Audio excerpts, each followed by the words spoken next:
जय हिंद दोस्तों, स्वागत है आपका आलो शिक्षा के ऑनलाइन प्लेटफॉर्म पर। एसएससी जीडी एग्जाम 2023 2 फरवरी 2023 का पेपर लेकर के कंप्लीट एनालिसिस आपके सामने हाजिर हो दोस्तों। आज शिफ्ट के क्वेश्चंस 80+ क्वेश्चंस आपको करवाऊंगा स्पेशल तरीके से। जैसा कि हर बार हेलो शिक्षा आपको कुछ नया सिखाने, नया बताने तथा तथ्यों को याद करवाने की कोशिश करती है, उसी तरह इस बार भी हमने वही काम किया है। पीडीएफ भी प्रोवाइड की जाएगी दोस्तों। तो चलिए देखिए, कुछ इस प्रकार के आज हमारा मटेरियल है, एक बार हम आपको दिखा देते हैं, फिर शुरू करते हैं आज की क्लास। आज की क्लास का दोस्तों पहला क्वेश्चन आपके सामने है, गाल्जी का माइटोकॉन्ड्रिया, लाइसोसोम, यह सभी किसका भाग है? तो उत्तर इसका हो जाता है दोस्तों कोशिका का। यह सभी किसके भाग हैं? कोशिका का भाग है।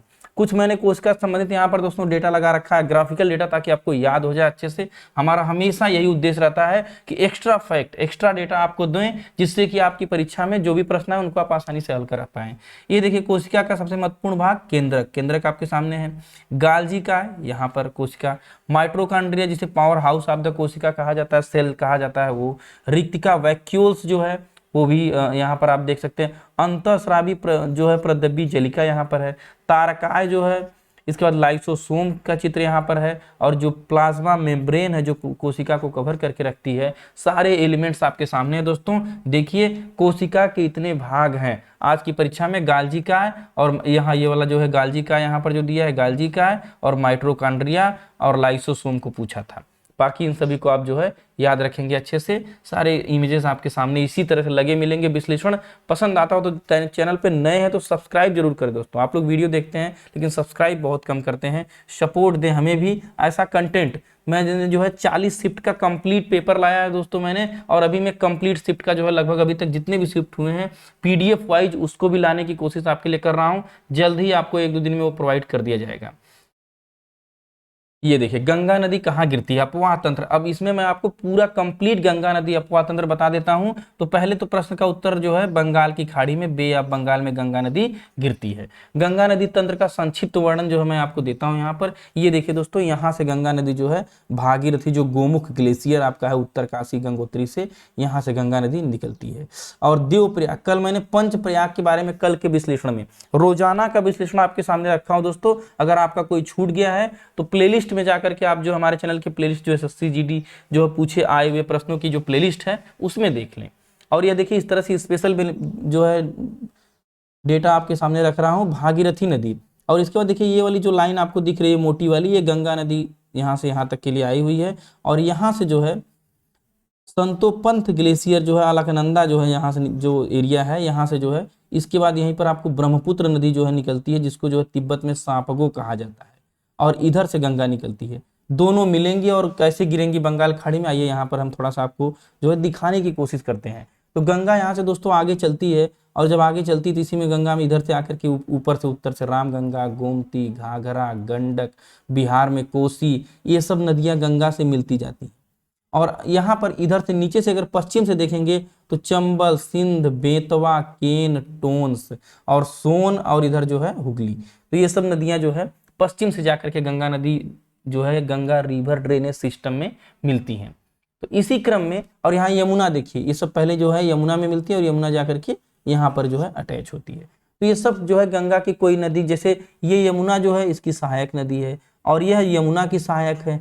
तो कोई सहायक है, कोई उप सहायक है। तो इस तरह से यह सब नदियां जो है गंगा की सहायक नदियां हैं। और इसके बाद इसी गंगा को जब यहाँ बढ़ती आगे आती है, तो जैसे ये बंगाल में घुसती है, पश्चिम बंगाल में और बांग्लादेश में, तो इसका नाम पद्मा हो जाता है। गंगा को क्या कहा जाता है दोस्तों?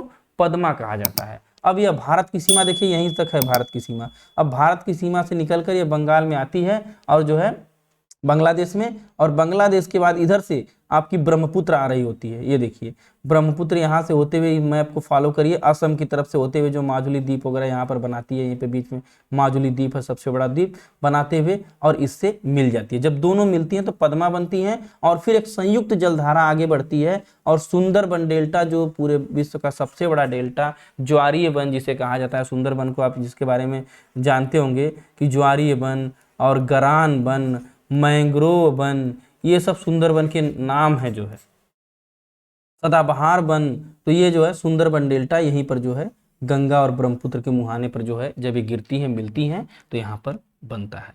तो कैसा लगा विश्लेषण दोस्तों? ये देखिए पूरा अपवाह तंत्र, ताकि आपकी परीक्षा में आए तो आप इसको अच्छे से कवर कर पाए। जो है पूर्वोत्तर भारत का एक आपके सामने मैप और गंगा नदी का पूरा ड्रेनेज सिस्टम है। नीरज चोपड़ा से संबंधित एक प्रश्न दोस्तों आया था, नीरज चोपड़ा ने टोक्यो ओलंपिक में कितना मीटर भाला फेंका था, कुछ ऐसे ही प्रश्न था। तो मैंने यहाँ पर नीरज चोपड़ा से संबंधित जो कुछ उपलब्धियां आपके सामने रख दी हैं। तो 87.58 मीटर इनका थ्रो था, स्वर्ण पदक इन्होंने जीता था, जैसा कि कई बार चर्चा में आया था।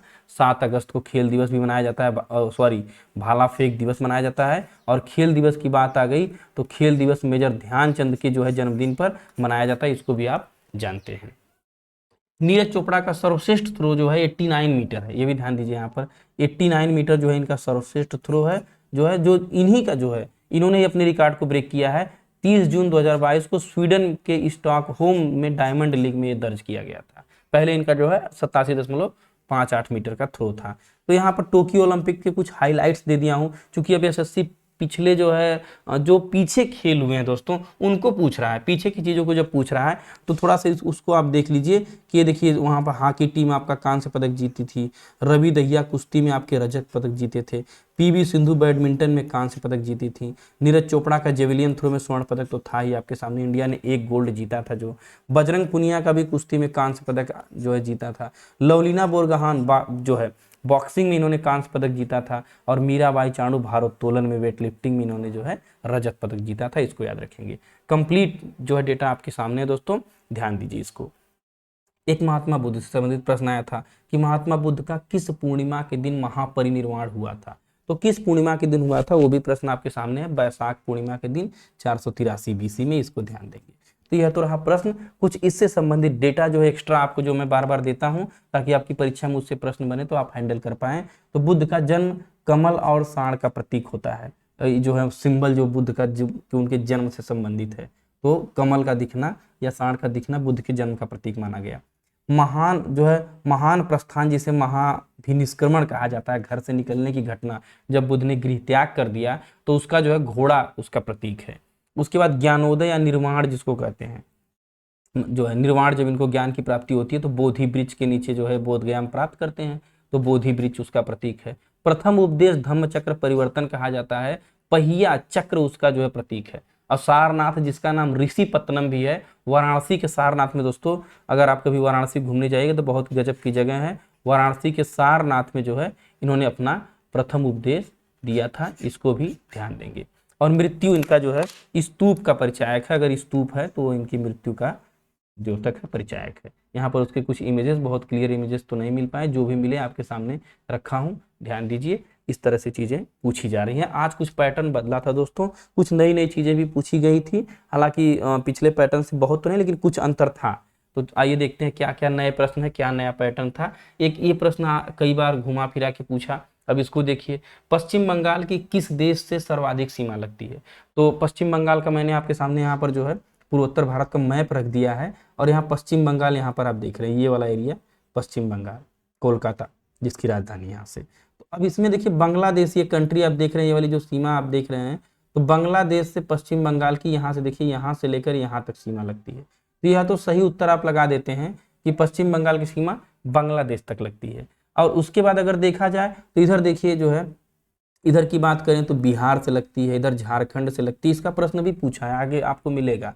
इधर उड़ीसा से लगती है, तो यह राज्य। और उधर ऊपर की बात करें तो नेपाल से भी देखिए टच करते हुए, और सिक्किम, भूटान, असम, मेघालय, सॉरी असम तक है, मेघालय के बाद बांग्लादेश आ जाता है। तो ये आप जो मैप देख पा रहे हो तो यहाँ तक इसकी जो है सीमा लगती है, आपके सामने मैप है, आप इसको अच्छे से समझिए। और इधर पूर्वोत्तर के राज्य भी, अरुणाचल प्रदेश, नागालैंड, मणिपुर, मिजोरम, त्रिपुरा भी दिया हुआ है। तो पश्चिम बंगाल से प्रश्न आज आया हुआ था। नीति आयोग की रिपोर्ट 2021 के अनुसार भारत में गरीबी रेखा के नीचे कितने लोग रहते हैं। तो एक नीति आयोग की रिपोर्ट का आज प्रश्न बना था दोस्तों, तो नीति आयोग की रिपोर्ट से संबंधित समझिए तो 25% लोग गरीब हैं।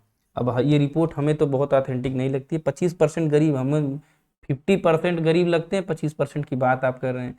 आबादी में गरीबी में जीवन यापन करती है, भारत की कुल जनसंख्या का हर चौथा व्यक्ति गरीब है जो है। 1 जनवरी 2015 को योजना आयोग का नाम ही बदला गया था। नीति आयोग के बारे में बार बार आप सुने होंगे, इससे प्रश्न पूछ रहा है एसएससी में। तो नीति आयोग जो है कहाँ से आती है दोस्तों, तो जो पहले जो है मोदी जी के प्रधानमंत्री बनने से पहले इसी का नाम योजना आयोग था, और इसी योजना आयोग को जो है, जो पहले योजना आयोग थी, इसी का नाम बदलकर नीति आयोग रख दिया गया। बल्कि इसका फुल फॉर्म भी ध्यान दीजिए, कई परीक्षाओं में पूछा हुआ है कि नेशनल, यहाँ देखिए मैंने दिया हुआ है, national institutions for transforming India, India के बदलाव के लिए जो है राष्ट्रीय संस्था। तो इंडिया का एक थिंक टैंक भी इसको कहा जाता है कि भारत का थिंक टैंक, यह टर्म याद रखिएगा कि भारत का थिंक टैंक क्या है, तो ये नीति आयोग को ही भारत का थिंक टैंक कहा जाता है। और एक बात और ध्यान दीजिए कि इसके अध्यक्ष अगर पूछे तो कभी आप नए लोगों को ना लगाइए, हमेशा योजना आयोग हो चाहे नीति आयोग हो, इसके अध्यक्ष जो करंट पीएम होते हैं, जो वर्तमान प्रधानमंत्री होते हैं, जैसे हमारे इस समय श्री नरेंद्र मोदी जी साहब हैं, तो मोदी जी इस समय इसके जो है अध्यक्ष होंगे हमेशा। अगर कोई और होता है तो वो होगा, अटल के समय में अटल, मनमोहन सिंह के समय में मनमोहन सिंह। तो जो भी योजना आयोग का हमेशा अध्यक्ष पीएम ही होता है, ध्यान दीजिएगा। और इसके जो है सीईओ होते हैं, जो है कार्यकारी एक निदेशक जो होते हैं, एग्जीक्यूटिव होते हैं, वो होते हैं परमेश्वर अय्यर आपके हैं, और सुमन बेरी इसके उपाध्यक्ष हैं। इनको ध्यान रखेंगे। 1 जनवरी 2015 को योजना आयोग का नाम बदलकर नीति आयोग कर दिया गया था, इसको याद रखेंगे। हाईलाइटेड फैक्ट क्या है, इन्होंने गरीबी के बारे में पूछा था कि गरीबी रेखा से नीचे कितने लोग, तो 25% लोग, इनका मानना है कि गरीबी रेखा से नीचे जीवन यापन करते हैं। हर चौथा व्यक्ति यानी कि गरीब है इनकी नज़र में, वैसे तो असल में तो ज़्यादा ही है। और नीति आयोग का नाम, योजना आयोग का नाम बदलकर नीति आयोग रखा गया है। सीईओ परमेश्वर अय्यर, सुमन बेरी उपाध्यक्ष, और पीएम इसके हमेशा अध्यक्ष होते हैं, आगे भी ऐसा ही है। बजरंग पुनिया से संबंधित एक प्रश्न आता है, बजरंग पुनिया ने ओलंपिक में कांस्य पदक किस वर्ष जीता था? तो अब ये प्रश्न कुछ स्पष्ट तो नहीं हुआ कि इस ओलंपिक में कैसे था, लेकिन हाँ, टोक्यो ओलंपिक की बात थी। टोक्यो ओलंपिक में 2020 यहाँ पर मैंने लगाया हुआ है। क्या था एग्जैक्ट प्रश्न, अगर आपको याद आ रहा हो या आप परीक्षा देने गए थे तो कमेंट करिएगा। जो है फिलहाल इनसे संबंधित मैंने कुछ चीज़ें यहाँ पर दे दी है कि पुनिया के खेल संबंधित पुरस्कार जो सम्मान उनको मिला है, 2015 में इन्हें अर्जुन पुरस्कार मिलता है। दोस्तों याद ध्यान रखेंगे। पुराना करंट अफेयर एसएससी पूछ रहा है, यह फैशन नया बना दिया, क्योंकि वो जान रहा है कि बच्चे नई चीजें रट चुके हैं, तो अब पुरानी चीजें लेकर आओ जो भूल चुके हैं। तो 2019 में इन्हें पद्मश्री मिलता है, तथा 2019 में इन्हें खेल रत्न भी मिलता है। यह बजरंग पुनिया की उपलब्धियां थी जो मैंने आपके सामने रखा हुआ है। अगला प्रश्न संविधान से संबंधित हर बार जो पूछ रहा है, और मैं रोज ये बात कह रहा हूं दोस्तों कि संविधान के अनुच्छेद, जिसमें भाग 1, 2, 3, 4, 5 तक तो एकदम रटी के जाना है परीक्षा में, यहाँ ये इसके आगे नहीं बढ़ रहा है, यहीं तक प्रश्न ज्यादातर पूछ रहा है। संविधान के किस अनुच्छेद के तहत मौलिक कर्तव्य का प्रावधान है? तो आज फंडामेंटल ड्यूटीज की बात, कभी मौलिक मूल अधिकार की बात करेगा, तो कभी मौलिक कर्तव्य की बात करेगा।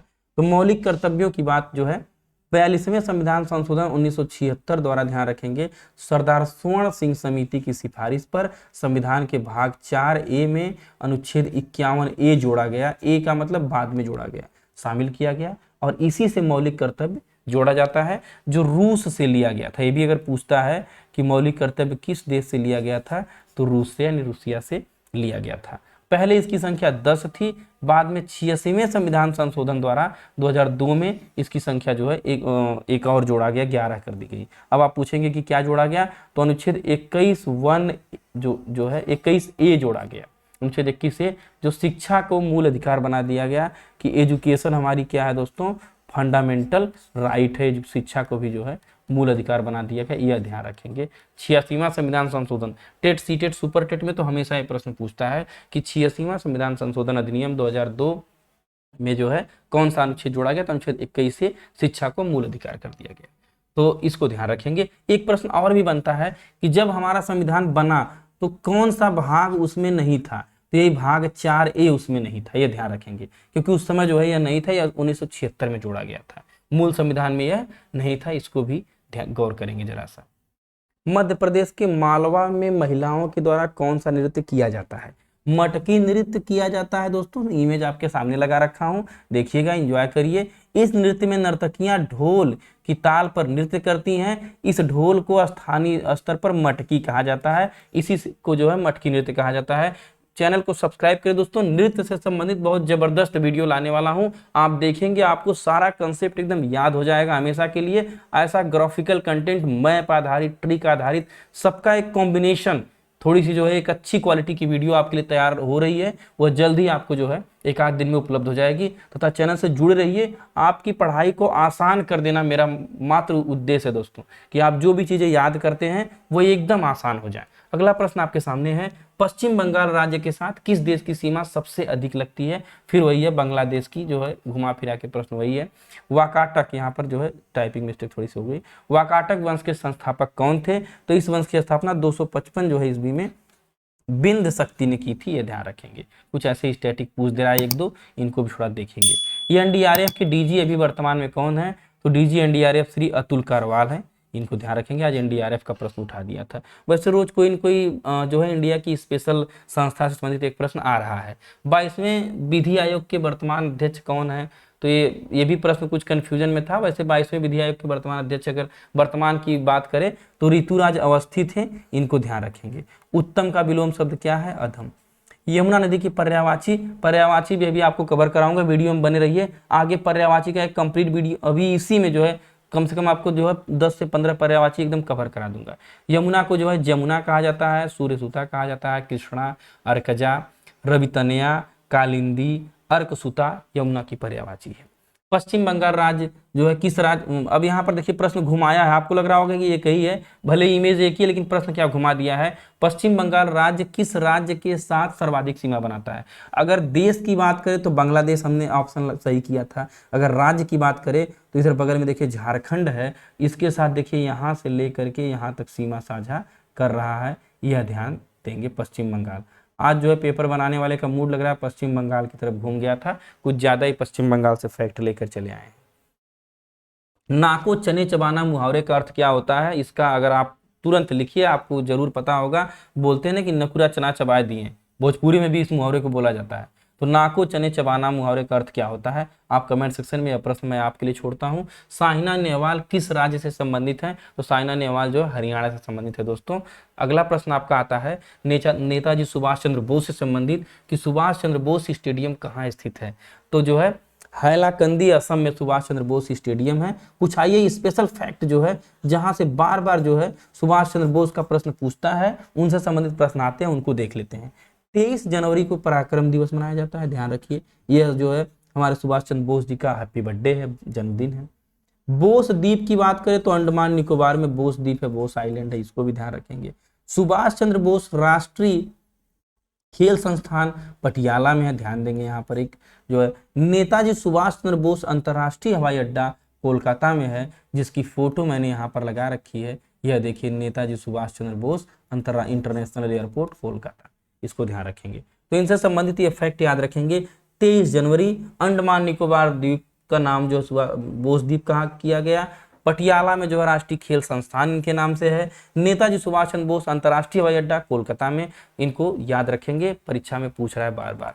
संविधान संशोधन जो है ये लास्ट के हुए हैं, 100 से लेकर 100 1 2 3 4 ये सब बार बार पूछ रहा है।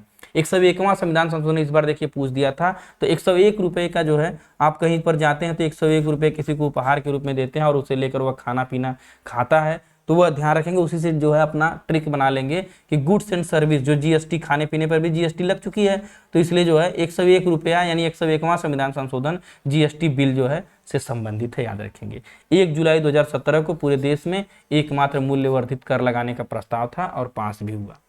तो 101वां संविधान संशोधन किससे है दोस्तों?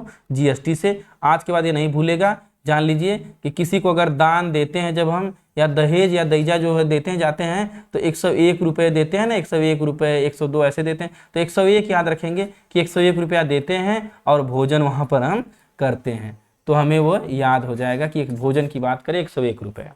फिर 102वां संविधान संशोधन की बात करें तो 102वां जो है पिछड़ा वर्ग आयोग का संवैधानिक दर्जा दिया गया था। 103वां की बात करें तो संविधान संशोधन सामान्य वर्ग ईडब्ल्यूएस के लिए 10% आरक्षण की बात कही गई पहली बार। 104वां संविधान संशोधन लोकसभा और राज्यसभा में एंग्लो इंडियन का काम तमाम का मतलब जो एंग्लो इंडियन को मनोनीत किया जाता था वह काम बंद कर दिया गया, चूंकि अब एंग्लो इंडियन बचे ही नहीं लगभग। 100वां संविधान संशोधन जो है 1 अगस्त 2015 को भारत और बांग्लादेश के बीच जो है जो 2 बीघा कॉरिडोर जो क्या बोलते हैं उससे संबंधित है, भूमि सीमा से संबंधित है, इसको ध्यान रखेंगे। एंग्लो इंडियन का जरा ध्यान दीजिए। एंग्लो इंडियन का क्या हुआ कि दोस्तों जो अंग्रेज आए थे, पुर्तगाली आए थे जो है फ्रांसीसी आए थे, जितने भी जो है वो आए, तो यहाँ पर जो शादी करने के बाद उनसे जो संतानें उत्पन्न हुई, तो अंग्रेज तो चले गए, जो है उनको क्या ही कहा जाए, उनकी संतानें यहाँ रह गईं, और जो काफ़ी बुरी स्थिति में थी उनको भी जो है पिछड़ा, एक तरह से कहीं पिछड़े स्थिति में थी, तो उनको ऊपर लाने के लिए जो है आरक्षण की व्यवस्था की गई थी, जिसे 104वें संविधान संशोधन से जो है समाप्त कर दिया गया। अगला जो है सुभाष चंद्र बोस का ये प्रश्न देखिए रिपीट हो गया है, इसको ध्यान दीजिए। आगे आपका इनमें से कौन सा शब्द हाथी का पर्यायवाची नहीं है। आइए पर्यायवाची एक साथ कंप्लीट कर देते हैं। पूरी पर्यायवाची आपको बताता हूं, जो अभी तक बार बार ये घुमा फिरा कर पूछ रहे हैं और कई परीक्षाओं में पूछा गया है। ये पर्यायवाची आम पर्यायवाची नहीं दोस्तों, ये कई परीक्षाओं की जान है। देखिए हाथी का तो ध्यान दीजिए, हाथी का गज, हस्ती, कुंभी, मदकल, कुंजर, मतंग, इतना ध्यान रखेंगे हाथी का पर्यायवाची। अब नहीं है मतलब जो ऑप्शन में अलग रहा होगा तो वो रहा होगा। शशि का भी आज पूछा था, शशि शब्द का पर्यायवाची होता है तो चंद्रमा, ये भी ध्यान रखेंगे। आगे ये देखिए घोड़े का पर्यायवाची, घोटकर, विशु, तरवीपुत्र, रस, वाजी, बाजीराव मस्तानी था ना, वाजी, तुरंग, ये जो है घोड़े की पर्यायवाची थी। गाय की पर्यायवाची गौरी, ध्यान दीजिए, गौरी, गौ, धेनु, गऊ या गैया, ये गाय की पर्यायवाची है। हिरण की बहुत अधिक मात्रा में पर्यायवाची है, यहां से प्रश्न कई बार बनता है परीक्षा में। हरिण, मृग, सारंग, कुरगम, कुरंग, कुरंड, अजियन योनि, चारुलोचन, मतलब बहुत ही क्लिष्ट शब्द दोस्तों, इनको ध्यान रखेंगे। ये प्रश्न उठा देगा कि फला शब्द किसकी पर्यायवाची है, और वही नहीं समझ में आएगा। जो है अजिनियोनी, चारुलोचन थोड़ा टेढ़ा मेढ़ा रहे तो समझे हिरण की ही है। वीर हृदय, कृष्णसार, वातायु, सुरभि, हरिण, ऋष्य, चारुलोच, बारहसिंघा, ये हिरण की पर्यायवाची है। ध्यान दीजिए परीक्षा में पूछ सकता है इसको यहाँ से। शेर की भी उसी तरह जान लीजिए, नोट कर लीजिए सब दोस्तों, अगर थोड़ा समय वीडियो पॉज करके आप नोट कर सकते हैं। वनराज, सिंह, केसरी, केहरी, पंचमुख, पशुराज, सिंह, मृगराज, यह जो आपका मृगराज भी इसे कहा जाता है, हिरण का राजा है भाई, खाना इनका भोजन है, पसंदीदा हिरण। बंदर की भी पर्यायवाची ध्यान दीजिए यहाँ पर, कपीस, ये मरकट कई बार पूछा हुआ, मरकट किसकी पर्यायवाची, ध्यान इसको नोट करिएगा। शाखा मृग, हरि, वानर, कपी और कीस, इसको याद रखेंगे बंदर की पर्यायवाची। तो पूरी पर्यायवाची लगभग जो परीक्षाओं में काफ़ी पूछती है, हालांकि पर्यायवाची की लिस्ट तो बड़ी होती है, लेकिन फिर भी मैंने मोस्ट इंपॉर्टेंट जो पर्यायवाची है दोस्तों उसको आपके सामने रखा है, इसको याद करिएगा। कौन सी खरीफ की फसल है जो खाद्य व चारा दोनों के रूप में प्रयोग होती है। ऐसे प्रश्न आ रहे हैं जो कौन सी दोनों में उगाई जाती है, तो मैंने यहाँ पर जो है फसल चक्र और उससे संबंधित कुछ डेटा रखा हुआ है आपके लिए, स्पेशल डेटा जो है। ज्वार बाजरा एक ऐसी फसल है हरियाणा, पंजाब और पश्चिमी उत्तर प्रदेश में, यह जो है खाने के साथ साथ जो है इसको जो है पशुओं के चारे में भी दोस्तों इस्तेमाल किया जाता है। अब हालांकि अगर ऐसे आप देखेंगे बहस का, अगर इसको बहस का टॉपिक बनाते हैं तो जितने भी फसलें होती हैं, जैसे धान ही ले लीजिए, तो धान की भी तो जो है पराली का इस्तेमाल किया जाता है, इसी तरह से गेहूं है उसका भी पराली का इस्तेमाल किया जाता है। तो हालांकि खरीफ की फसल पूछा है तो काफी फसलों को जो पशु, जो भी फसलें होती हैं उनसे डंठल और पत्ते सूखे हों चाहे हरे हों, उनको तो पशु खाते ही हैं लगभग। तो यहाँ पर फिलहाल यहाँ ज्वार बाजरा चारा, जिनसे चारे का उत्पादन होता है, जो चारे में अधिक मात्रा में इस्तेमाल होते हैं, उनसे संबंधित चीजें हैं। तो ज्वार और बाजरे का, मक्का भी एक तरह से आप मक्का भी जान लीजिए कि मक्का जो है, मक्का, ज्वार, बाजरा, इन सब का जो है ज्यादातर इस्तेमाल होता है चारा और खाने दोनों में। मानो इसको खाता भी है और पशुओं को अपने चारा के रूप में खिलाता भी है। फसल चक्र का महत्व जो है आप जान ही रहे हैं। फसल चक्र का महत्व यहाँ पर देखिए, सर्दी में अगर है तो सर्दी में रबी की फसल है जिसमें गेहूं, जौ, चना, मटर, सरसों। इसका ट्रिक भी आपको मिलेगा, रतिया जागे चना सरसों, ऐसे करके ट्रिक था, कभी मैं अपलोड करूंगा आपको जो है इसको शॉर्ट में। वर्षा ऋतु में खरीफ की फसल होती है दोस्तों, ज्वार, बाजरा, मक्का, मूंगफली, तिल, मूंग, उड़द। और जायद यानी गर्मी में कोई खास फसल नहीं होती, आप लोग जानते हैं, खरबूजा, तरबूज, ककड़ी, यानी जो एक तरह से नदियों के तट पर जो कहा जाए बलुई मिट्टी जहाँ होती है, रेतीली मिट्टी, वहां पर ये पैदा होती है। बाकी मुख्य हमारे यहाँ यही जो है रबी और खरीफ में पैदा होती हैं। जायद में यही सब्जी, खीरा, ककड़ी वगैरह पैदा होता है। तो ये फसल चक्र आपके सामने डिटेल में था।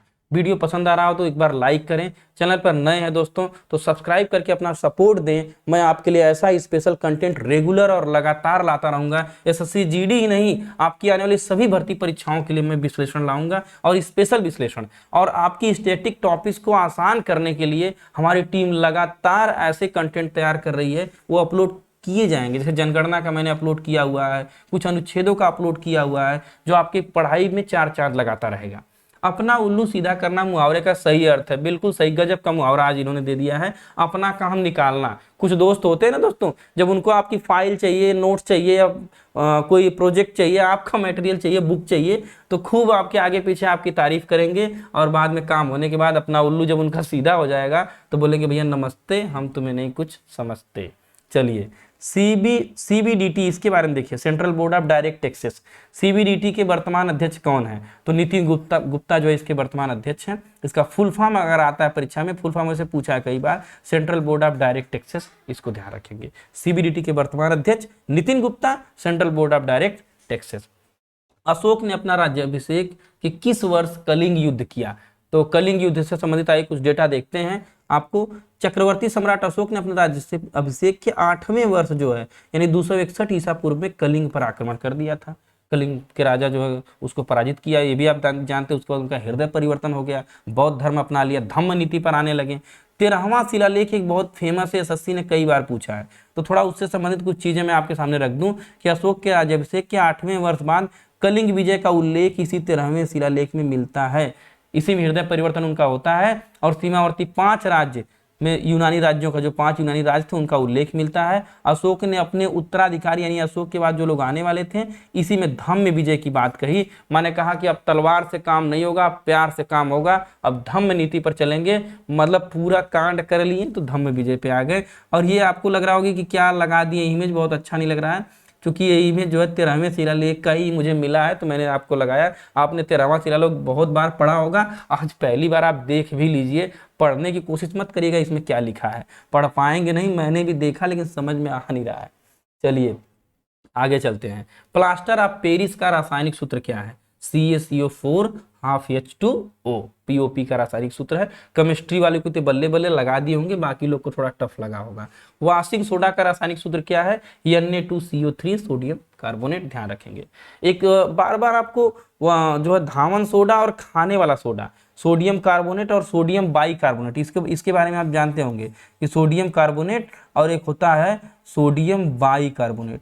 तो इसको कंफ्यूज हो जाते हैं लोग कि दोनों में जो है कौन सा जो है धावन सोडा है, कौन सा खाने वाला सोडा है। पूछता है ना कि वाशिंग सोडा तो सोडियम कार्बोनेट, आप जान गए, और खाने वाला सोडा, अगर वही खाने वाला सोडा पूछे तो इसको जो है खाने वाला सोडा जो है वो आपका सोडियम बाई कार्बोनेट होता है, ध्यान देंगे। बाई का अब ट्रिक थोड़ा सा मैं बताऊं, यहाँ पर ट्रिक क्या लगाना है जो है भेद करने के लिए, अंतर करने के लिए। बाई कार्बोनेट अगर पूछे तो बाई आपके कपड़े नहीं धोएगी, वॉशिंग बाई कपड़े नहीं धोगी, आप स्वयं अपने कपड़े धोएंगे। और बाई क्या करेगी? केवल दोस्तों खाना बना देगी। तो खाने के लिए बाई कार्बोनेट याद रखेंगे, थोड़ा सा मतलब याद करने के लिए बता दिए।